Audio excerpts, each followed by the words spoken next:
Bem, são muitas perguntas. Permitam-me que encontre um caminho entre as pedras, tentando responder ao máximo possível. Eu vou mostrar aqui, curiosamente, uns slides que não mostrei, porque eu acho que ajuda a perceber um bocadinho. Obrigado. Bom, eu gostava também de ver. É que eu neste momento não estou, vocês estão a ver, mas eu não estou a ver, está escuro. Sim, já. Não. É o grande problema, é que às vezes para nos verem os outros ficam lá escuras. É o nosso problema neste momento. Temos aqui um sistema que tem a ver com a organização política da Europa. Não, agora já estamos a caminho do federalismo. Ora bem, bom, permitam-me só que faça uma observaçãozinha preambular entre as minhas respostas. Sabem porque é que nós precisamos da Europa? Não quer dizer que a vamos ter, não é? Podemos perdê-la. Mas nós precisamos da Europa por uma razão muito simples. No dia 9 de maio, no dia em que se comemoraram os 63 anos da Declaração Schuman, aconteceu uma coisa lá fora, no mundo real. Pela primeira vez, a concentração do dióxido de carbono na atmosfera terrestre ultrapassou a fronteira das 400 partes por milhão de volume de CO2. A última vez que no planeta Terra nós tivemos uma atmosfera com tanto dióxido de carbono, sabem quando é que foi? Há 3 milhões de anos atrás. Não havia humanidade ainda. A temperatura era muitíssimo mais quente. Praticamente não havia gelo na Terra. O nível do mar era muito mais elevado. Fomos nós que fizemos isso em 250 anos da Revolução Industrial. E se nós formos capazes de construir uma Europa, nós vamos ser capazes de encontrar uma escala política para tentar fazer mitigação, ou seja, para tentar que o que vem aí não seja tão duro e para nos adaptarmos. E mais, teremos escala política para poder falar com outros países, com os Estados Unidos, com a Índia, com a China e tentar fazer alguma coisa em conjunto com eles. Se não, vamos ficar cada um no nosso país, na nossa aldeia. Porque eu tenho, de uma coisa tenho a certeza. Eu não tenho a certeza que a União Europeia sobreviva, mas tenho a certeza que depois, quando isto rebentar, não julguem que vamos ter 27 Estados-nação. Há países que vão desaparecer. A Espanha vai desaparecer. A Bélgica vai desaparecer. E outros países vão desaparecer. A Itália vai desaparecer. E vai ser o Mad Max. Uma mistura de Mad Max e de Idade Média. É um mundo onde eu, francamente, não vou gostar de viver. Digo já, à partida. Por isso eu acho que nós temos que travar uma luta pela Europa. Mas gosto de viver neste. Mas isto é um campo de batalha. É bom que Não, mas a questão... Aqui estamos num campo de batalha. Não é? Num campo de batalha por uma escala maior. Enquanto que, a partir do momento... a questão da política... O não gostar de viver neste não pode ser argumento para um caminho. Sim, exatamente. Deitaram abaixo o Sócrates porque não gostavam. E agora gostam mais. Não pode ser o não, desculpa interromper, a apontar o caminho. Tem que ser o sim. Eu quero ir para ali. Não, é que... Mas permitam, isto é o Paulo há pouco disse, e muito bem, a questão do que é que faz as nações serem viáveis ou inviáveis. Há uma literatura vasta, vários autores, não só o livro que citaste, mas também todo um conjunto de informação. E eu gostaria talvez de pôr aqui quase naquele registro da metáfora, um bocadinho da relação afetiva, as coisas. No fundo, qual é o corpo político que nós queremos para a Europa? Esta é que é a questão fundamental, não é? São as coisas básicas, não é? Porque é que as pessoas constroem, porque é que nós saímos da ordem primitiva para construirmos a cidade-estado? Porque é que saímos da cidade-estado para construir o Estado-nação? Porque é que construímos uniões federais, não é? Fundamentalmente eu penso que isso tem a ver com a questão dos diferentes níveis em que o corpo se coloca, não é? Nós temos um corpo individual, por isso é que nós temos direitos e deveres. O habeas corpus, a Bill of Rights, não é? No fundo, uma questão central na democracia é a questão da defesa da nossa integridade, da integridade física, moral, dos bens, da propriedade, é fundamental. Isso faz parte da nossa dignidade como pessoas, porque somos mortais e frágeis, temos que ser respeitados. Não é? Uma política para destruir o corpo e a propriedade não é uma política, é terrorismo. Não é? E é curioso porque a nossa tradição mostra que se o corpo, de certa forma, é o objeto do poder político, o próprio poder político pensa-se como corpo. Não é por acaso que se fala no corpo do Estado. Não é? O Thomas Hobbes falava no o que era o Leviathan, era um deus mortal, e ele representava através da figura, eu tenho aqui a figura do deus mortal, de um grande homem, uma espécie de um super-homem, que era uma figura real, com o cetro, com a bácula, portanto ele concentrava o poder religioso e o poder temporal, com uma coroa, e lá por dentro aquilo são pequenos homúnculos, são pequenos seres humanos. Ou seja, a reunião, o contrato social, produz o Estado, que tem uma figura humana. Portanto, no fundo, nós temos aqui um problema de articulação, de sintonia. Ou seja, nós temos de criar uma estrutura política na Europa em que as pessoas se sintam bem no corpo maior, que é formado pelo conjunto dos Estados-nação, que vão continuar a manter-se. Pelo contrário, os Estados-nação podem e devem reforçar-se no seio de uma união. Vejam o que é que está a acontecer aos Estados-nação sem federalismo. Neste momento temos o que tínhamos antigamente. Temos um Estado a mandar nos outros. Curiosamente, temos o Estado que perdeu 2 guerras mundiais a mandar nos outros. Não é? Portanto, isto não tem nada a ver com o federalismo, ao contrário. Isto é o modelo do Estado do sistema internacional. Mas, além do mais, eu penso que também há um corpo que a gente às vezes esquece, que é o corpo do mundo. Está de 400 partes por milhão de volume de CO2. Não é? Portanto, nós temos aqui um esquema em 3 escalas. Temos, no fundo, a sustentabilidade ambiental, que é a base de tudo, porque nós só temos este planeta como casa.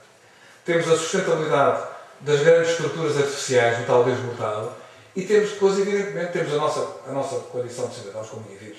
Não é? O que temos que fazer pela nossa integridade física, moral, intelectual, pela nossa saúde, pela convivialidade, pela forma como nos comportamos uns com os outros, etc. Não é?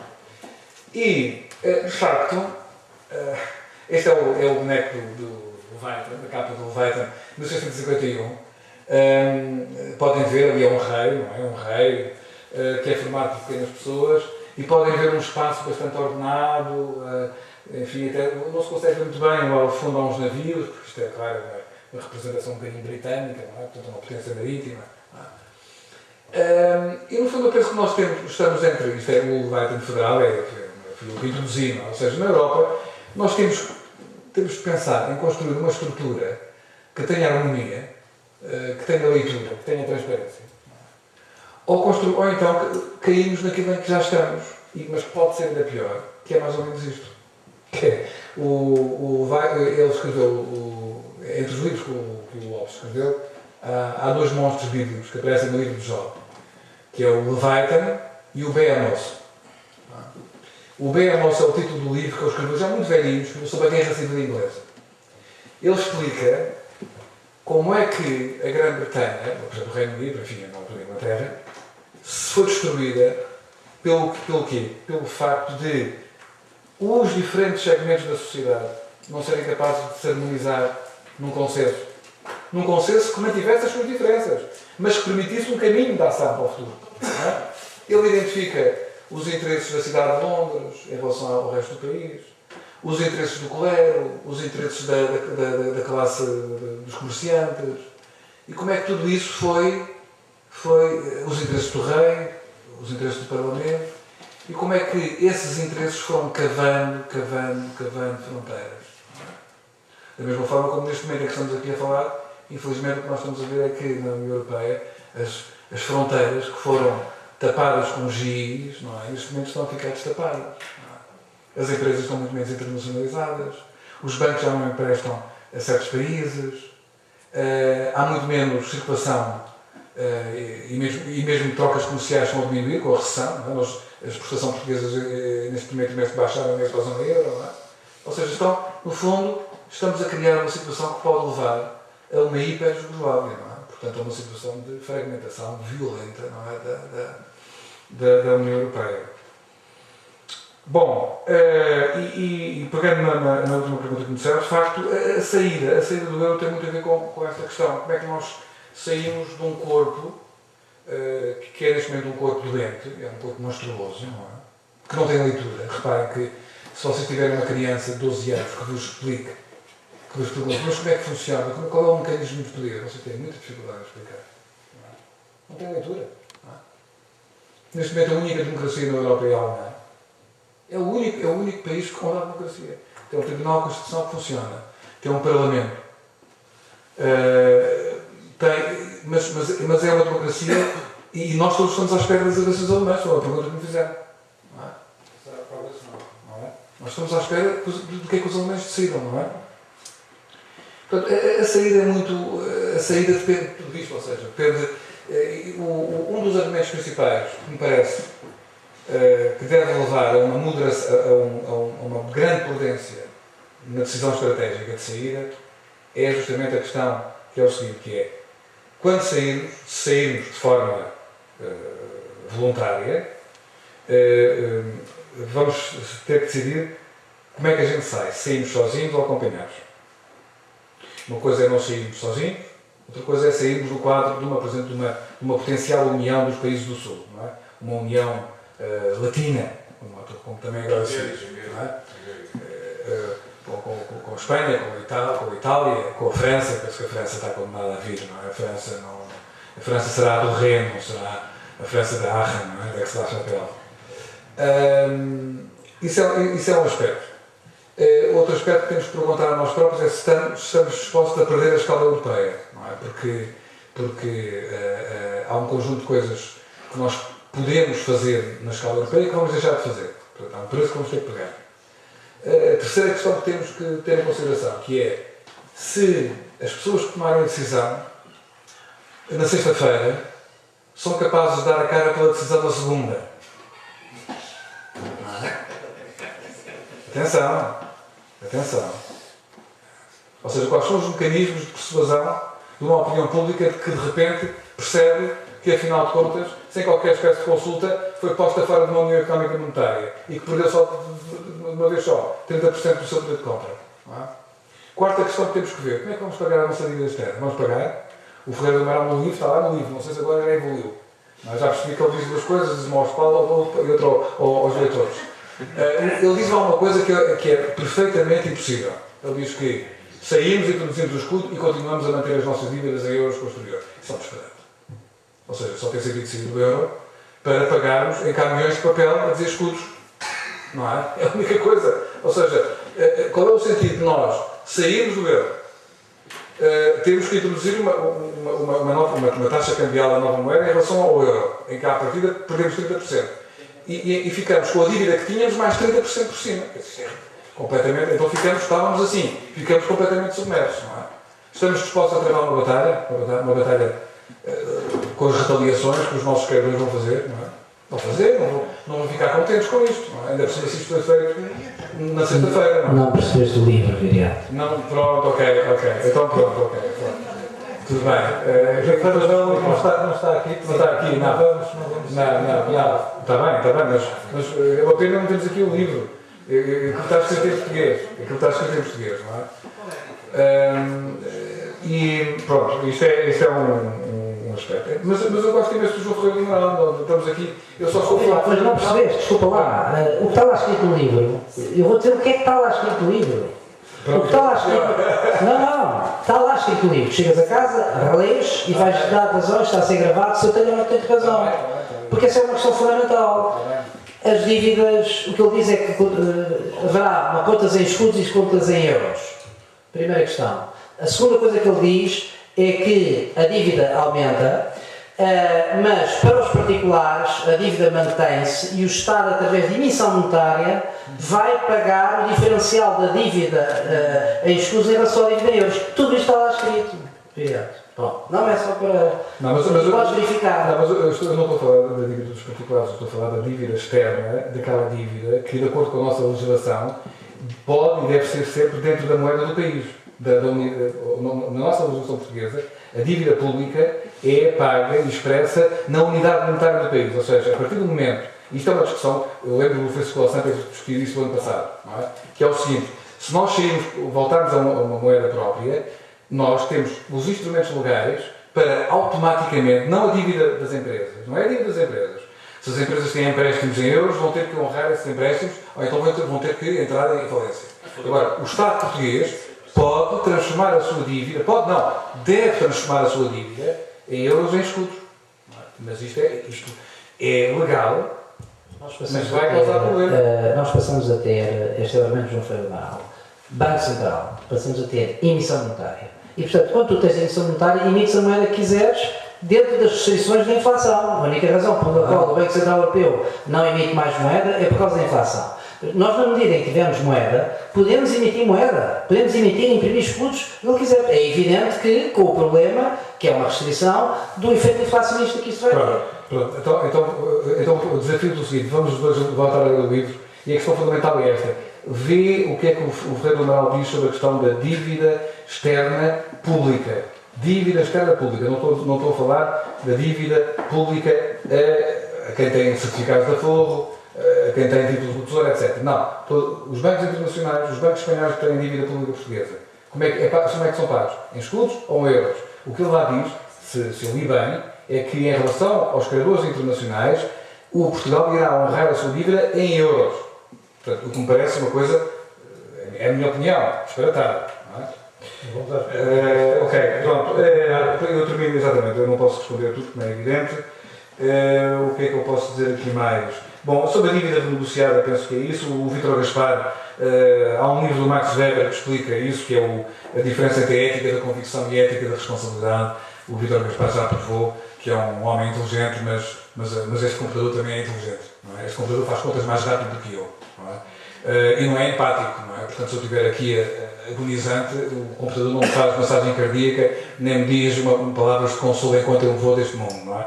Portanto, de facto, o Pascal diz, é uma razão geométrica, é um homem de razão geométrica. Evidentemente ele não percebeu, ou pelo menos não está muito preocupado com o que está a acontecer. É um homem ele acredita naquilo, não é?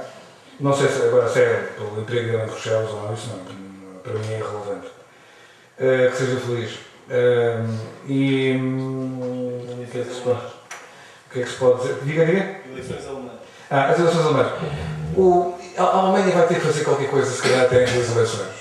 Eu presumo que alguma coisa vai acontecer, mas vai ser no sentido de mais agonia prolongada, ou seja, uma agonia para ser prolongada implica que de vez em quando a pessoa que está mal receba umas vitaminas. Portanto, não acredito que antes de setembro, eu diria mesmo mais, eu tenho dificuldade em acreditar que depois de setembro alguma coisa de substancial neste ano 2013 aconteça. Eu acredito muito mais, mas acredito que pode haver uma coisa, por exemplo, a Merkel pode dar um brinde ao Hollande e não custa nada, com o BEI, por exemplo, criaram 20, 30 mil milhões, 40 mil milhões de euros que são lançados para combater o desemprego jovem ou para apoiar o crédito às pequenas e médias empresas, dando assim uma ilusão de que estamos a tentar contrariar a política de austeridade. Qualquer coisa deste género penso que irá acontecer.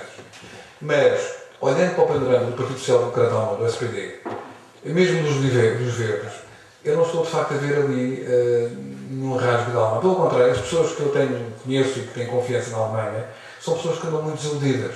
O Oscar Lafontaine, não é? que criou um partido próprio, que está fora do SPD, veio dizer uma coisa que mostra bem o ponto em que estamos. Ele veio dizer uma coisa que é o seguinte, que é o melhor é acabarmos com o euro, só com um pequeno problema, que nós é que saímos do euro. Ou seja, o que, dentro da desgraça, apesar de tudo, é uma desgraça menor. A mensagem dele é a seguinte, é que os países que saíram do euro pagam custos de transição duríssimos, já falámos aqui de alguns. E, portanto, seria a Alemanha a sair do euro, pagaria ela os custos de transição. Todos nós pagaríamos, mas ela pagaria os custos de transição. Mas não há mais ninguém, eu não conheço muito mais. Enfim, há o novo partido, a Alternativa Alemanha, também vão nesse sentido. Talvez não tenham feito completamente as contas da saída do euro quando fizeram. Eu só espero que essa gente faça as contas. Porque quando fizerem as contas, não é? Talvez comecem a perceber, não é? Portanto, por exemplo, o Lichbeck, o sociólogo alemão, fez agora um livro muito bonito, um ensaio muito interessante, a Europa Alemã, uma voz independente e crítica, mas ele também está numa situação um bocadinho incerta. Ele diz, bem, tudo pode acontecer, não é? Portanto, fala de uma Europa cosmopolita e tal, não é? O antigo líder dos ministros dos nossos dos Verdes, o Joschka Fischer, também está, que era de facto uma pessoa que defendia o federalismo, está também muito low profile. Portanto, eu penso que há um certo sentimento de que a argumentação da senhora Merkel foi uma argumentação muito ácida e muito tóxica, porque ela colocou as questões em termos de países, de povos, de culturas, de éticas, não é? Públicas. Criou ali um problema, de facto, muito complicado, não é? Quer dizer, o professor Adriano Moreira dizia que ela fazia antropologia comparada, não é? Da pior. Portanto, quer dizer, a antropologia, como é que nós saímos da antropologia comparada? Porque foi com